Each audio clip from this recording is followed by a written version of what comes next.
Minnesota Vikings do have to suture up that run game in 2024 because I am sick and tired of the Vikings not being able to punch it in the red zone, as well as, hey, 4th and inches, let's do 2 tush pushes behind the smallest center in the league with the smallest guy on the team. Now, fully understand that revamping the interior offensive line and getting back to we have the meats up front as opposed to the outside zone, smaller offensive line. Fully understand that. But the running back position certainly could be freshened up as well. And, I mean, we're the franchise of talisman running backs, man. Chuck Foreman, Spin Doctor, Adrian friggin' Peterson, Dalvin Cook. And I fully understand the hypocrisy of, hey, let's let go of Dalvin Cook, save some cap space. He's 27, and fully understand that releasing him was the move at the time, but we're going to advocate signing a 26-year-old running back. Fully understand that, but also don't care. If you don't like it, start your own channel. But the Vikings running game last year with Madison, Chandler, and Cam Akers for a hot second just wasn't good. That's why the Vikings need to sign Raiders running back Josh Jacobs. Also, is coming off of a sort of meh season. I don't think it's a clear sign of decline. I think it's more that the Raiders were hot garbage last year. Also could make him a little bit more affordable in free agency. And also, that's right. So our guy Eli Corbett is fantastic at edits. I'm not so bad myself. Not gonna lie. But let's talk about Josh Jacobs. Also, last I've seen Josh Jacobs on his Snapchat, and he came up with the Vikings in the, what kind of team are you? So stupid. Anyways, but let's talk about Josh Jacobs today. Does turn 26 on February 11th. Happy early birthday. 5'10", 223, a former 4-star from Tulsa, Oklahoma. Tulsa King, what up? Alabama for 3 seasons. Now, he didn't put up insane numbers at Alabama. Also, it's kind of good that he doesn't have an insane volume of carries on his body because the body only has so much. So he's kind of a young 26. And at Alabama, he did split time with Damian Harris, Najee Harris, Brian Robinson Jr., and Bo Scarborough, as well as Jalen Hurts, by the way.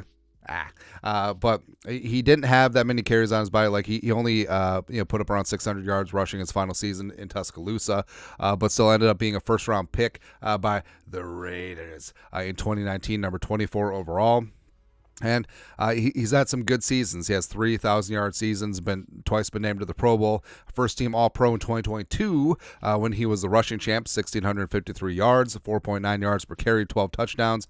And then last year was sort of whatever. So he missed 4 games with a quad injury, and also I think that affected him throughout most of the season. 805 yards on the ground, which is not great. Also, his receiving numbers were down, as well as only 3.5 yards per carry. But again, I think that's much more about the state of the Raiders' offensive line and the offense writ large, and also Josh Jacobs and that quad injury, which bothered him the entire season, versus saying that, Josh Jacobs fell off. No, I don't think that's the situation.